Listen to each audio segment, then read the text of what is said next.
자, 오늘은 신앙생활이라는 제목, 좀 더 정확하게 하자면 신앙생활 어떻게 하면 잘할 수 있을까라는 제목으로 말씀을 한번 나눠보도록 하겠습니다. 자, 여러분들 생각할 때 신앙생활이라고 하면 어떤 생각이 떠오르십니까? 신앙생활 이렇게 말하면 어떤 생각이 떠오르십니까? 과거에 어떤 사람들은 신앙생활이라고 이렇게 말을 하면 교회생활이라고 치안해서 생각할 때가 참 많았습니다. 교회에서 하는 모든 일들이 신앙생활이고 교회생활이다라고 말하는 사람들이 있었다는 것이죠. 주일에 교회에 와서 예배 드리고 돌아오면 나는 신앙생활 성실히 했다, 충실히 했다라고 생각하는 사람들이 많이 있었습니다. 하지만 그러한 수준의 신앙생활을 해서는 안 됩니다. 신앙생활이라는 것은 교회생활이 아니라 우리의 삶의 전체를 하나님께 내어드리는 그 삶의 전체를 말하는 것이기 때문이죠. 다시 말해서 교회 안에서뿐만이 아니라 교회 밖에서도 예수님을 믿는 하나님의 백성으로 살아가는 것, 이것이 올바른 신앙생활이라고 볼 수 있습니다. 자, 그런데 예전에 보면 이러한 신앙생활을 잘못 생각하며 살아왔던 사람들이 있습니다. 겉으로는 신앙 그리스도인인 것처럼 그렇게 주장하고 생각하게끔 말은 하지만 그의 삶을 되돌아보면 예수님과 아무런 상관이 없는 삶을 살아가는 사람이 있습니다. 교회에서는 거룩한 모습, 예배드리면서 기도하면서 섬기면서 꽤 괜찮은 모습을 보이지만 삶으로 가서, 가정에 가서 또 밖에 있는 사람들과 만날 때에는 그러지 못한 모습을 보일 때가 있는 것, 이러한 모습이 바로 허상적인 신앙이라고 볼 수 있는 것이죠. 다르게 말하자면 외식이라고도 볼 수 있는 겁니다. 뿐만 아니라 강신적인 종교 활동을 하는 사람들도 있습니다. 너무나 교회 생활에 광적으로 빠져서 교회의 일이 모든 것이다 라고 여기며 가정을 돌보지 않고 남편이나 자녀, 아내나 자녀를 돌보지 않고 교회의 일만 몰두하는 것, 이것은 결코 올바른 신앙생활이라 할 수 없습니다. 왜냐하면 신앙생활은 교회 생활이 아니라 우리의 삶 전체를 가리키는 표현이기 때문이죠. 자, 그렇다면 하나님이 기뻐하시는 일을 하기 위해서는 어떻게 살아야 하겠습니까? 우리가 말씀을 통하여서 주의해야 할 것과 필요한 것에 대해서 한번 살펴보도록 하겠습니다. 먼저 하나님이 기뻐하시는 신앙생활에서 필요한 것과 주의할 것들을 봅시다. 히브리서 10장 36절과 39절입니다. 우리 36절과 37절을 한번 같이 한번 읽겠습니다. 시작. 너희에게 인내가 필요함은 너희가 하나님의 뜻을 행한 후에 약속하신 것을 받기 위함이라. 잠시 잠깐 후면 오실 이가 오시리니 자차하지 아니하시리라. 아멘. 여러분, 무엇이 필요하다고 합니까? 인내가 필요하다고 합니다. 우리의 신앙생활에는 견딤과 오래 참음과 인내가 필요하다는 것이죠. 그런데 이 인내라는 것은 우리의 신앙생활만이 아니라 우리의 일상생활에도 참 많이 필요한 것 같습니다. 여러분, 제 몸이 좀 어떻습니까? 네, 든든하시죠? 네, 그리고 저는 여러분들이 생각하기보다 훨씬 풍채도 좋지만 몸무게도 많이 나갑니다. 세 자리가 조금 못 되는 몸무게를 가지고 있는데, 예전에 제가 다이어트 했다는 그 이야기를 해드린 적이 있습니다. 한 6, 7년 정도 전에 제가 한 석 달 동안 열심히 운동해서 다이어트를 한 적이 있습니다. 처음에 그 다이어트를 시작했을 때 헬스장에 가서 운동을 했습니다. 걷기도 하고 또 기구도 들고 하니까 1, 2주 만에 아주 몸무게가 많이 잘 빠지는 겁니다. 그리고 그 당시 저와 함께 운동을 했던 학생이 있었는데, 목사님 힘내십시오, 이렇게 열심히 하시니까 잘 빠지는 것 같습니다 라고 이렇게 격려도 해주었습니다. 저도 마음이 너무 좋았습니다. 이런 식으로 하다가는 내 몸무게가 정말 많이 빠지겠다라는 생각을 하였던 것이죠. 그런데 한 3주 정도 이렇게 운동을 하고 열심히 다이어트를 했지만 정체기가 다가온 겁니다. 이전과 같이 동일하게 열심히 운동했고 열심히 기구를 들었지만 몸무게가 정체된 것을 제가 본 것이죠. 이때 제가 실망하고 좌절하여서 운동하는 것을 포기하고 다이어트하는 것을 포기했다면 어떻게 됐겠습니까? 아마 이전보다 더 큰 풍채를 가지고 있지 않을까라는 생각이 듭니다. 하지만 그때 그 학생이, 저와 함께 운동했던 학생이 이렇게 말했습니다. 목사님, 운동하다 보면 이러한 정체기가 있습니다. 그런데 이 시기를 넘어서야만 좀 더 살이 빠지고 건강하게 다이어트 할 수 있습니다라고 알려줬습니다. 그래서 저는 3개월 동안 계속해서 운동을 했고 결국은 10kg의 몸무게를 감량했습니다. 당시에 한 93kg 정도 나갔던 것 같은데 83까지 빠졌더니 너무나 아주 보기 좋은 모습으로 변했던 것이죠. 지금은 그때 모습은 아닙니다. 자, 그때 제가 느낀 게 있습니다. 내가 정체되는 그 시기를 견디지 못하고 포기했다면 그 10kg의 감량이라는 기쁨을 누리지 못했겠다라는 생각을 했다는 것이죠. 우리의 신앙생활도 마찬가지라는 것이죠. 또 한 가지 예를 들어 보겠습니다. 여러분, 공부해 보셨습니까? 우리 제자 양육도 공부라 생각하는 분이 있는데 이거는 공부는 아니고 훈련입니다. 우리 어린 시절에 공부를 해보신 분들 있을 겁니다. 근데 공부를 안 하다가 공부를 결단하고 나면 어떻게 됩니까? 그 공부를 하는 것이 결코 쉽지 않습니다. 노력하고 다른 사람보다 더 애를 써야만 그 앉아있는 시간을 버틸 수가 있습니다. 그런데 그렇게 열심히 공부했음에도 불구하고 결과가 어떠합니까? 처음에 어렵게 공부를 다시 시작한 사람들은 결과가 그렇게 드라마틱하게 변화되지가 않습니다. 어떤 친구들은 전혀 공부를 안 하다가 다시 공부하다 보니까 성적이 조금 더 떨어지는 경우도 있습니다. 왜냐하면 헷갈리는 것이 너무나 분명해져서 이렇게 시험을 잘 쳐야 되는데 잘못된 답만 이렇게 골라서 찍기 때문이죠. 그런데 이것을 포기하고 공부하는 것을 내려놓는다면 어떻게 되겠습니까? 앞서 했던 모든 수고들은 허사가 되는 것 아니겠습니까? 하지만 그것을 포기하지 않고 끊임없이 공부하는 자리에 있고 성실하게 학습을 계속한다면 그 학생은 나중에 되면 이전보다 훨씬 나은 성적, 이전보다 훨씬 나은 그 학습 능력을 가지게 될 것입니다. 인내하고 포기하지 않으면 그렇게 되는 것이죠. 또 한 가지, 여러분 혹시 농사를 지어 보셨습니까? 밭에 씨를 뿌리고 그곳에 물을 줍니다. 또 필요한 비료나 필요한 것들을 이렇게 공급합니다. 처음에 바로 싹이 납니까? 아니면 싹이 안 납니까? 싹이 나지 않습니다. 일정 기간을 견디고 기다려야만 싹이 트고 그 싹을 잘 관리해야만 나중에 결실이 맺히게 되는 것이죠. 마찬가지입니다. 우리의 신앙도 하나님의 말씀대로 살아가는 것 쉽지 않습니다. 때로는 우리가 하나님의 말씀대로 살아가다 보면 세상 사람들이 무시하고 손가락질할 수도 있습니다. 하지만 이러한 것들을 견디고 끝까지 말씀에 순종하다 보면 우리는 무엇을 누립니까? 하나님의 말씀대로 살아가는 것이 맞았구나. 그 삶이 참된 기쁨의 삶이고 그 삶을 통하여서 우리가 예수님을 닮아갈 수 있는 거구나라는 것을 깨닫게 된다는 것입니다. 다시 말해서 우리의 신앙생활에서는 인내가 필요하다는 것이죠. 두 번째, 우리가 주의해야 될 것이 있습니다. 이어지는 38절과 39절 같이 한번 읽어보도록 하겠습니다. 시작.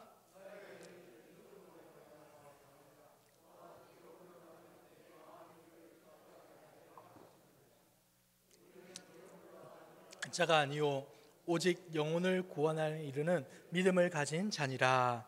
아멘. 우리가 주의해야 될 부분이 무엇이라고 합니까? 뒤로 물러서서는 안 된다. 뒤로 물러서서는 안 된다.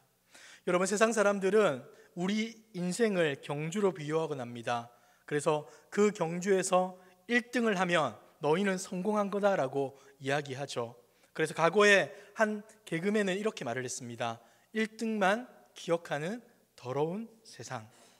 이것이 조금은 풍자되는 면이 없지 않아 있지만 정말로 이 땅을 살아가는 많은 사람들의 삶을 정확하게 보여준 표현이 아닐까라는 생각을 합니다. 1등을 기억하고 1등이 되고 싶어하고 1등만이 성공이라 생각하는 것, 그것이 어쩌면 은연중에 우리들 가운데 스며들어 있는 그러한 진리인지도 모르겠습니다. 하지만 우리 주님께서는 그렇게 말씀하지 않습니다. 디모데후서 4장 7절과 8절에 보시면 이렇게 말합니다. 나는 선한 싸움을 싸우고 나의 달려갈 길을 마치고 믿음을 지켰으니 이제후로는 나를 위하여 의의 면류관이 예비되었으므로 주 곧 의로우신 재판장이 그날에게 내게 주실 것이며 내게만이 아니라 주의 나타나심을 사모하는 모든 자에게도니라. 아멘. 여러분, 하나님께서 우리에게 어떻게 살아가라고 말씀합니까? 나의 달려갈 길을 마치라고 합니다. 남과 비교해서 앞서는 삶을 살아라. 남들을 다 제치고 1등하는 삶을 살아라가 아니라 하나님이 우리 각자에게 맡기신 그 믿음의 걸음을 완주해라. 다른 사람과 비교하지 말고 너희의 신앙생활을 하여라. 하나님께서 분부하신 그 사명을 따라 포기하지 말고 걸어가라. 이것이 바로 주님이 우리에게 보여주신 믿음의 경주라는 것이죠. 세상은 1등만 기억하고 그 1등 머리 위에 면류관을 씌워주지만 우리 하나님께서는 포기하지 않고 이 믿음의 걸음을 걸어갈 때 우리 한 사람 한 사람에게 의의 면류관을 씌워주겠다라고 약속해주고 있는 것입니다. 자, 두 번째, 이제 신앙생활을 위해서는 인내가 필요하고 뒤돌아보아서는 안 되고 돌이켜서는 안 된다라고 이렇게 알려주었는데, 그럼 구체적으로 우리의 신앙을 방해하는 것들이 무엇인지를 한번 살펴보도록 하겠습니다. 자, 여러분, 먼저는 목사님 혹시 신앙생활을 방해하는 것 첫 번째는 돈입니다. 디모데전서 6장 10절에 보면 이런 말씀이 있습니다. 돈을 사랑함이 일만 악의 뿌리가 되나니 이것을 탐내는 자들이 미혹을 받아 믿음에서 떠나 많은 근심으로써 자기를 찔러도다. 여러분, 앞에 목사가 있죠. 목사는 돈을 좋아할까요? 싫어할까요? 네, 돈을 싫어해 보입니까? 저는 돈을 참 좋아합니다. 돈이 있으면 맛있는 것도 먹고, 돈이 있으면 우리 사랑하는 가족들 또 필요한 것도 사주고 참 좋아합니다. 그런데 제가 돈을 사랑할까요? 사랑하지 않을까요? 이상합니까? 사랑할까요? 사랑하지 않을까요? 사랑하지 않습니다. 예전에 제가 충격적인 뉴스를 본 적이 있습니다. 어떤 부모가 보험금을 타내려고 하다가 그 경찰에 걸렸습니다. 그런데 그 보험금을 타내려고 했던 방법이 뭐냐면 자신의 어린 자녀를 불구로 만들어서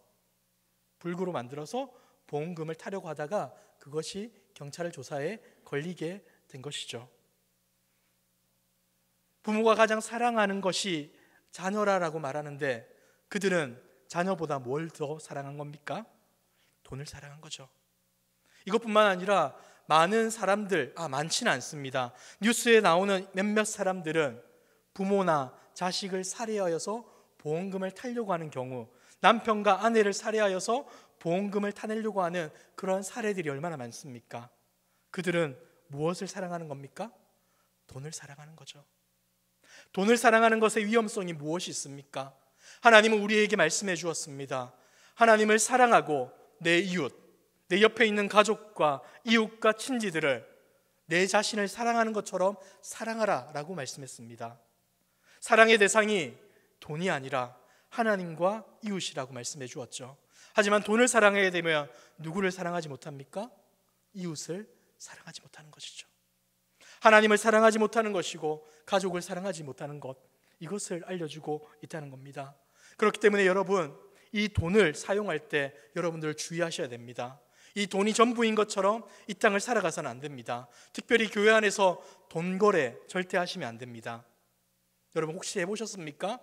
그래서 혹시나 돈을 빌려줬는데 안 갚게 되면, 약속한 기일이 지나버리면 상대방을 바라볼 때 어떤 마음이 듭니까? 나한테 돈을 갚아야 되는데 저 사람은 왜 안 갚지? 생활하는 거 보면 돈이 있는 것 같은데 왜 내 돈을 안 갚지? 내가 그에게 돈을 갚으라 그러면 쪼잔한 사람이 될까 봐 말을 하긴 그렇고 불편하다, 이런 생각 들지 않습니까? 성도들끼리 교제하면서 돈을 거래하게 되면 하나님을 예배해야 되는 자리가 불편한 자리, 하나님께 주목하지 못하는 자리로 바뀌어 버리는 게 그 돈을 사랑하는 그 모습에서 나타나게 된다라고 우리에게 말해주고 있다는 것이죠. 사랑하는 성도 여러분, 성도들 간에는 돈거래하지 마십시오. 왜냐하면 그 사람을 사랑하기 위해, 하나님께 온전히 예배하기 위해 그렇게 해서는 안 되는 겁니다. 교회를 지키고 영혼을 사랑하는 마음을 포기하지 않겠다라는 그 결단에서 이러한 다짐을 할 수 있는 저와 여러분들이 되기를 소망합니다. 자, 두 번째는 교만입니다. 로마서 11장 20절을 보시면 이러한 말씀이 나옵니다. 같이 한번 읽어볼까요? 시작. 옳도다. 그들은 믿지 아니하므로 꺾이고 너는 믿음으로 섰느니라. 높은 마음을 품지 말고 도리어 두려워하라. 아멘. 여러분, 로마서 11장 이 본문은 약간 배경 설명이 필요합니다. 바울이 로마에 있는 교회에 편지를 썼지만 이 11장은 자신의 민족, 그러니까 유대인들을 생각하며 썼던 본문의 말씀입니다. 유대인들이 어떤 사람이었습니까? 하나님의 선택된 백성이라는 선민의식을 가지고 살아갔습니다. 그리고 자신들은 구원받은 존재이기 때문에 우리는 특별한 존재다라고 생각하며 살아갔던 자들이 바로 유대인이었던 것이죠. 반면에 이방인들, 이 편지를 받았던 로마 교회 성도들은 어떻게 바라보았을까요? 저들은 하나님이 버린 존재들, 하나님이 지옥의 땔감으로 사용하는 자들이라고 생각했던 자들이 바로 이방인들이었습니다. 이러한 생각, 이러한 잘못된 구원관을 가지고 있다 보니까 그들은 예수님이 이 땅 가운데 오셨음에도 불구하고 예수님을 받아들이지 않았습니다. 예수님을 믿지 않았습니다. 하나님이 구약 성경을 통하여서 약속한 메시아로 예수 그리스도가 왔음에도 불구하고 그들은 자신의 선택받은 백성이라는 것을 의로 생각했고, 자신이 행하는 율법을 지키는 것들을 의로 생각하며 다른 사람을 정죄하고 비난하고 멸시했습니다. 교만함으로 다른 사람을 정죄하며 살아갔다는 것이죠. 우리 가운데도 그런 것이 생길 수가 있습니다. 나는 이렇게 신앙생활 잘하는데, 나는 교회에서 이렇게 열심히 섬기는데, 나는 몇 대째 이렇게 믿음의 가문 가운데 있는데 라고 생각하는 것, 이것 다 교만이라는 우상이 될 수 있다는 것이죠. 여러분, 우리에게 필요한 것은 교만이 아니라 겸손입니다. 지난주 기억나십니까? 에베소서 2장 8절과 9절 말씀을 통하여서 우리가 믿음으로 구원받은 것은 하나님의 선물이다 라고 우리가 배웠지 않습니까? 때문에 우리는 어느 누구도 자랑할 수 없는 겁니다. 하나님께 겸손한 마음으로 감사할 뿐인 것이죠. 하나님, 부족하고 미천한 우리를 긍휼히 여겨주시고 하나님의 자녀 삼아주셔서 너무나 감사합니다라고 겸손하게 이러한 믿음의 고백을 올려드릴 수 있는 저와 여러분들의 모습이 되기를 주님의 이름으로 축복합니다. 자, 그리고 이어서 세 번째를 보시면 명예가 나옵니다. 요한복음 5장 44절 말씀을 보시면 너희가 서로 영광을 취하고 유일하신 하나님께로부터 오는 영광을 구하지 아니하니 어찌 나를 믿을 수 있느냐. 무슨 말입니까?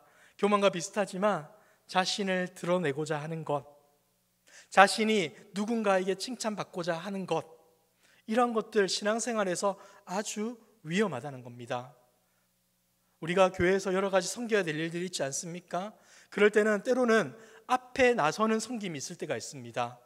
그러한 것들 어떻게 잘해 보여서 성도들에게 나는 거룩한 사람이다, 나는 교회를 위해서 헌신하는 사람이다 라고 이런 거 보이려고 하는 마음이 있다면 이것이 바로 명예를 취하는 잘못된 모습이라는 겁니다.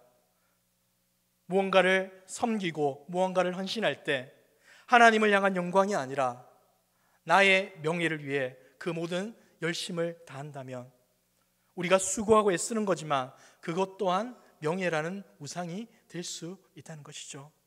우리가 그 모든 섬김은 하나님이 기뻐하시는 섬김이 아니라, 하나님이 기뻐하시는 헌신이 아니라 그저 나의 만족을 위한 헌신으로 치환될 수밖에 없다는 것입니다.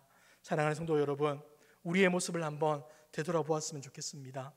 나는 어떠한 모습으로 예배하고 있는가? 나는 어떠한 모습으로 기도하고 있는가? 나는 어떠한 모습으로 내게 주어진 헌신의 역할을 감당하고 있는가?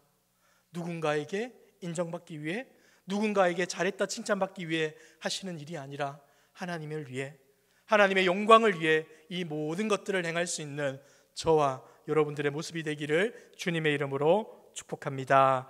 자, 이제 부정적인 이야기 말고 조금 긍정적인 얘기를 해보도록 하겠습니다.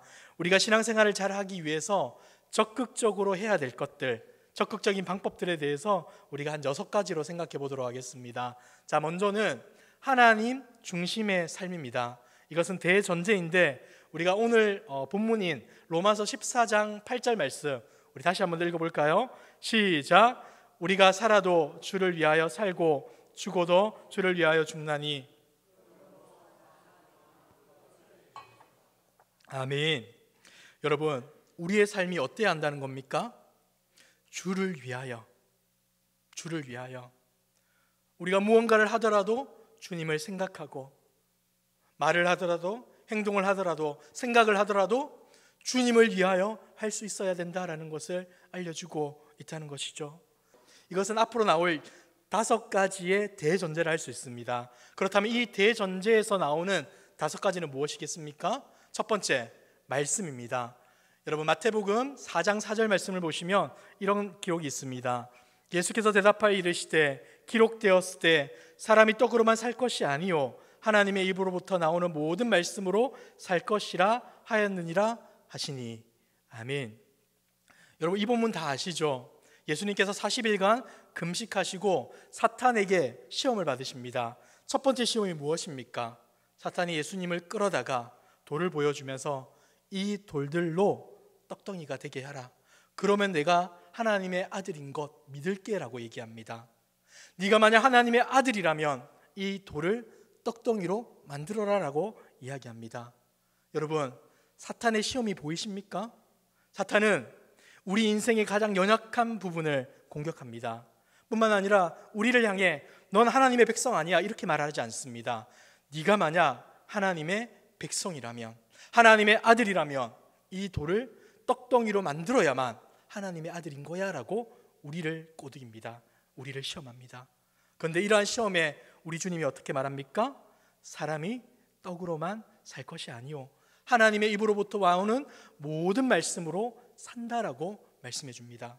다시 말해서 우리가 하나님의 아들인 증거는 돌을 떡으로 만드는 그 능력을 보여서가 아니라 어떠한 상황에서도 하나님의 말씀을 믿고 그 하나님의 말씀을 순종하는 삶을 통하여서 증명한다라는 것을 알려준다는 것이죠.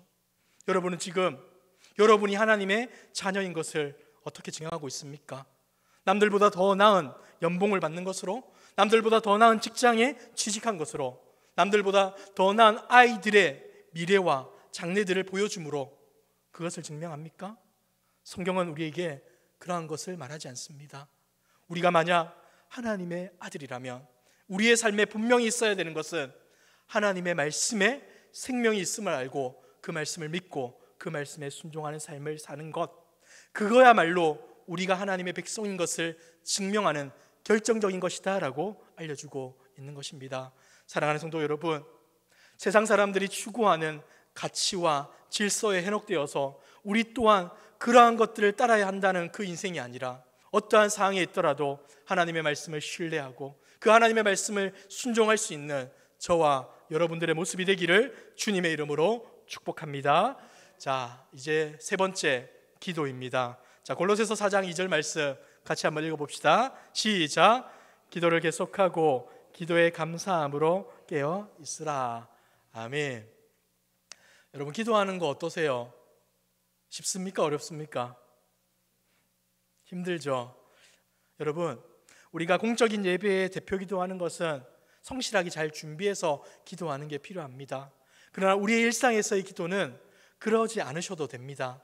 제가 예전에도 말씀해 드렸지만 저의 기도 생활 하나를 언급해 드리도록 하겠습니다. 제가 신대원 다닐 때 공부를 그렇게 열심히 하진 않았지만 도서관에서 공부를 하고 한 저녁 시간이 되면 늘 학교 주변을 이렇게 돌았습니다. 한 바퀴 돌면 한 30분 언저리 정도 되었던 것 같아요. 한 2바퀴 정도를 이렇게 천천히 걸었습니다. 그러면서 저는 하나님과 대화했습니다. 하나님, 오늘 하루 너무 힘드네요. 이런 전도사님이 이런 말을 했는데 저에게는 상처가 되었습니다. 어떻게 해야 될지 모르겠습니다. 사랑해야 된다라는 그 말씀은 알고 있는데 잘 되지 않습니다. 주님, 어떻게 해야 됩니까? 또 그 하루에 있었던 푸념 섞인 얘기들, 과제가 너무 많습니다. 강의를 듣고 있는데 무슨 말인지 잘 모르겠습니다. 이런 얘기도 그냥 서스름 없이 했습니다. 그냥 마치 자녀가 부모에게 자신의 하루 일과를 투덜투덜 얘기하는 것처럼 저 또한 그렇게 했습니다. 저는 저의 그러한 모습들이 하나님께 올려드리는 기도라고 믿습니다. 사랑하는 성도 여러분, 기도는 이런 겁니다. 어쩌면 공예배 때는 형식을 갖추고 질서에 맞게끔 기도하는 것이 필요하겠죠. 하지만 우리의 일상에서는 하나님을 나의 아버지라고 믿는다면 그 아버지께 우리의 삶을 내어놓는 것, 우리의 고민과 염려와 걱정을 아뢰는 것, 이것이 바로 하나님을 아버지로 믿는 우리의 기도 생활이라 할 수 있는 것 아니겠습니까? 여러분, 우리는 기도를 영혼의 호흡이라고 하지 않습니까? 그런데 숨 안 쉬고 살아가는 분이 너무나 많습니다. 여러분, 그러다가 죽습니다. 여러분, 기도하십시오. 시간을 내어서 기도하십시오. 그것이 습관이 되어야 하고 그것이 우리의 호흡이라는 것을 느끼셔야 합니다. 그리하여 그 기도하는 자리를 통하여서 하나님과 교제하는 것이 얼마나 행복하고 즐거운지를 맛볼 수 있는 저와 여러분들의 모습이 되기를 소망합니다. 자, 이제 네 번째 예배와 교제입니다. 우리 사도행전 2장 24절, 46절과 47절 우리 같이 한번 읽어볼까요? 시작.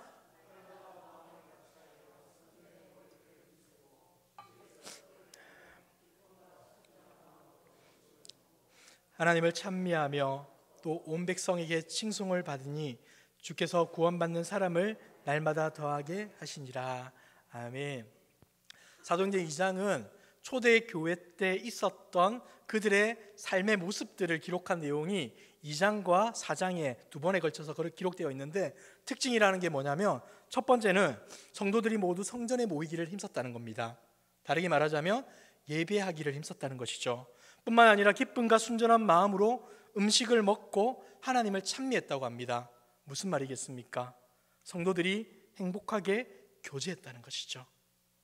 여러분, 이 두 가지가 중요한 이유가 있습니다. 창세기 3장에 보면 아담과 하와가 하나님의 말씀에 불순종하여서 죄를 범하게 됩니다. 그리고 그 죄로 인하여서 나타났던 결과가 있죠. 하나님을 즐거워하며 하나님을 사랑했던 그들이 죄로 인하여서 부끄러워합니다. 하나님이 아담아 아담아 불렀지만 그들은 숨어 있었습니다. 무슨 말입니까? 하나님과 인간의 관계가 깨어졌다는 것이죠. 뿐만 아닙니다. 하나님께서 아담에게 죄를 묻습니다. 너 왜 그렇게 했니? 그때 아담은 뭐라 말합니까? 하나님이 제게 지어 옆에 둔 여자가 나로 하여금 그것을 먹게 했습니다. 책임을 전가한 것이죠. 2장에 보시면 그 여자를 향해서 아담은 이렇게 말합니다. 내 살 중에 살이요 뼈 중에 뼈라. 나의 생명 같은 여자입니다 라고 고백했습니다. 하지만 죄를 짓고 나서 자기 살자고 모든 잘못을 여자에게 전가시킨 것이죠. 무슨 말입니까? 사람과 사람 사이의 관계가 깨어졌다는 것이죠. 죄로 나타나는 두 가지의 관계의 단절은 하나님과 인간의 관계가 단절되었고 사람과 사람의 관계가 단절되었다는 겁니다. 그런데 놀라운 것은 예수 그리스도께서 이 땅에 오셔서 십자가 지심으로 이루어 주신 회복이 무엇입니까? 하나님과 우리 사이의 관계를 회복해 주실 뿐만 아니라 사람과 사람 사이의 관계를 회복시켜 주셨다는 것이죠. 그 자리가 바로 예배의 자리이고 그 자리가 바로 교제의 자리다라고 알려주고 있는 겁니다. 다시 말해서 회복된 한 사람 한 사람이 모여서 하나님을 예배하고 회복된 한 사람이 모여서 한 마음으로 기뻐하며 교제했다라고 알려주고 있다는 것이죠. 사랑하는 성도 여러분, 예배하기를 기뻐하십시오. 교제하기를 즐거워하십시오. 예수 그리스도를 통하여서 우리에게 주신 이 놀라운 회복, 그냥 등한시하지 마시고 주님이 주신 이 놀라운 회복을 누리고 즐거워하고 기뻐할 수 있는 저와 여러분들의 모습이 되기를 주님의 이름으로 축복합니다. 자, 다섯 번째, 전도입니다. 자, 너희는 온 천하에 다니며 만민에게 복음을 전파하라. 예수님께서 승천하시면서 제자들에게 했던 말씀입니다. 그런데 이거 제자들에게만 한 말씀일까요? 주님의 제자로 살아가기를 원하는 우리 모두에게 하신 말씀이죠. 그런데 전도, 기도보다 더 어렵죠. 그러시죠? 표정이 다들 굳어 있어가지고 전도, 목사님은 어렵게 생각하지만 저는 어렵지 않습니다라는 표정으로 앉아 계시는데, 여러분, 전도 쉽지 않습니다. 목사인 저도 쉽지 않고 제가 전도사일 때도 쉽지 않았습니다. 그 명칭은, 직분의 명은 전도사였는데 전도하는 게 정말 힘들었습니다. 전도사 때 전도 실습이라는 그 과목이 있었습니다. 그래서 대학가에 가서 대학생들에게 전도하는 그 실습을 했는데 저만 힘든 게 아니라 대부분의 전도사님들이 힘들어했고 불편했습니다. 전도하는 것 쉽지 않죠. 왜 쉽지 않을까요? 내가 제대로 복음을 전할 수 있을까? 누군가가 나에게 그 예수가 뭔데? 복음이 뭔데? 그래서 어떻게 살아가야 되는데? 이것이 왜 복음인데? 이렇게 물어보면 내가 그에 대한 답을 할 수 있을까라는 그 염려와 걱정 때문에 전도하는 게 쉽지 않습니다. 뿐만 아니라 거절 때문에 힘들어하기도 하죠. 우리가 용기를 내어서 복음을 전했음에도 불구하고 나 이런 거 필요 없어, 가져가, 나한테 왜 이런 말 해, 이런 상대방의 반응 때문에 이 전도를 힘들어하고 불편해하는 경우도 있습니다. 근데 여러분, 우리는 이러한 것들 때문에 전도를 등한시해서는 안 됩니다. 이 전도라는 것은 무엇입니까? 우리가 하나님의 은혜로 구원받았다라는 것을 드러내는 모습 아니겠습니까? 우리는 무엇으로 구원받았습니까? 예수 그리스도의 십자가라는 그 복음으로 구원받지 않았습니까? 그 복음이 우리에게 새 생명 주었다는 것을 알고 믿기 때문에 우리가 지금 예배하고 있는 것 아니겠습니까? 그렇다면 이 놀라운 복음이 나에게만 필요한 것이 아니라 우리 가족들에게, 믿지 않는 우리 가족에게, 또 믿지 않는 우리 친구에게, 믿지 않는 우리 주변 사람들에게 필요하다는 것 당연히 느껴지는 것 아니겠습니까? 때문에 우리는 그 하나님의 복음의 능력을 믿는다면 전도해야 되고 복음을 전해야 합니다. 그리고 이 복음 전도의 사명은 그저 우리가 생각해서 이렇게 해야 되겠구나가 아니라 예수님께서 우리에게 당부하신 말씀이기 때문입니다. 사랑하는 성도 여러분, 전도하는 것 힘듭니다. 하지만 그럼에도 불구하고 우리가 복음을 통해 구원받은 것처럼 이 복음이라면 믿지 않을 것 같은 사람 또한 하나님께서 구원하실 줄 믿고 그 복음을 담대하게 선포할 수 있는 저와 여러분들의 모습이 되기를 바랍니다. 자, 이제 마지막 6번째입니다. 봉사입니다. 우리 고린도전서 15장 58절 말씀 같이 한번 읽어볼까요? 시작. 그러므로 내 사랑하는 형제들아, 견실하여 흔들리지 말며 항상 주의 일에 더욱 힘쓰는 자들이 되라. 이는 너희 수고가 주 안에서 헛되지 않은 줄 알미라. 아멘. 여러분, 여기서 견실하여 흔들리지 말며라는 이 표현은 건축 용어입니다. 건물을 지을 때 어떻게 지어야 됩니까? 튼튼하게, 흔들리지 않게 지어야 되겠죠. 지금이야 내진 설계를 한다 그러고 해서 약간은 흔들림을 이렇게 허용하지만 예전만 하더라도 흔들리지 않게 튼튼하게 지어야 했습니다. 아주 중요한 것이죠. 근데 이 튼튼한 신앙 가운데서 우리가 해야 되는 것이 무엇입니까? 주의 일에 더욱 힘쓰는 자가 되어야 한다라고 말씀해 주고 있는 겁니다. 우리의 흔들리지 않는 믿음 가지고 교회를 섬기고 영혼을 섬기는 일을 감당해야 한다는 것이죠. 나만 신앙생활 잘하고 있으니까, 나만 예수님에 대해서 너무나 잘 알고 있으니까 그것으로 만족할 것이 아니라 도움이 필요하고 또 우리가 섬겨야 될 그 대상을 본다면 그들을 도와주고 섬겨주는 일을 친히 감당해야 된다라고 말씀해 주고 있는 겁니다. 근데 여러분, 여기에서 중요한 사실이 있습니다. 우리가 흔들리면 이 봉사도 위험한 요소가 될 수 있다는 것이죠. 여러분, 우리의 신앙이 확실하지 않은데 무언가를 섬길 때 한번 생각해 보십시오.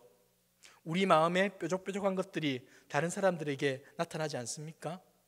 나는 열심히 섬긴다고 섬겼는데 다른 사람들이 인정하지 않으면 내 마음의 불편함들이 여과 없이 다른 사람에게 흘러갑니다. 섬기다가 남에게 상처 주는 일들이 일어나게 되지 않습니까? 그렇기 때문에 우리는 흔들리지 않는 모습, 흔들리지 않는 신앙을 가지고 섬기는 역할을 감당해야 됩니다. 이를 위해 우리는 늘 말씀을 가까이 해야 되고 성령의 도우심을 구하며 기도해야 됩니다.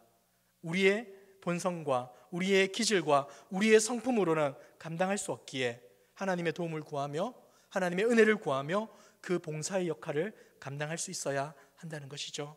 때문에 우리에게는 봉사가 필요합니다. 하지만 이 봉사 또한 하나님의 은혜에 근거한 봉사가 되어야 한다라고 말씀해주고 있다는 겁니다. 여러분, 평생 섬김만 받는 성도가 되어서는 안 됩니다. 누군가를 섬김으로 더 큰 은혜와 더 큰 감격을 누릴 수 있고 하나님의 은혜와 사랑의 깊이와 너비와 높이를 알 수 있는 겁니다. 그러니까 여러분, 혹시나 열심히 섬김을 받았다 싶잖아요.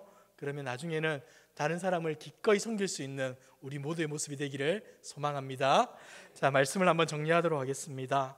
말씀을 정리하면서 이 말씀을 제가 한번 가져왔습니다. 같이 한번 읽어볼까요? 시작. 그는 시냇가에 심은 나무가 철을 따라 열매를 맺으며 그 잎사귀가 마르지 아니함 같으니 그가 하는 모든 일이 다 형통하리로다. 아멘. 시냇가에 심기운 나무는 마르지가 않습니다. 왜 그렇습니까? 물이 계속해서 공급되기 때문이죠. 이 땅에는 영원한 것이 없습니다. 하지만 우리 하나님은 영원하십니다. 우리가 하나님이라는 곳에 뿌리를 받고 신앙의 뿌리를 받고 살아간다면 우리의 신앙이 어떻다는 겁니까? 날마다 새로워지고 날마다 때를 따라 열매를 맺으며 시들지 않는 인생을 살아갈 수 있다라고 말씀해주고 있는 것이죠. 사랑하는 성도 여러분, 어디에 뿌리를 받고 살아가고 있습니까? 세상 사람들이 받고 있는 돈과 명예와 그 권력에 뿌리를 받고 살아가고 있지 않습니까? 내가 인정받는 것을 즐거워하며 살아가고 있지 않습니까? 우리의 뿌리가 다른 곳에 박히기를 소망합니다. 하나님께 박혀 하나님이 기뻐하시는 일에 힘쓰고 하나님의 영광을 위하여 기쁨으로 살아갈 수 있는 저와 여러분들의 모습이 되기를 주님의 이름으로 축복합니다.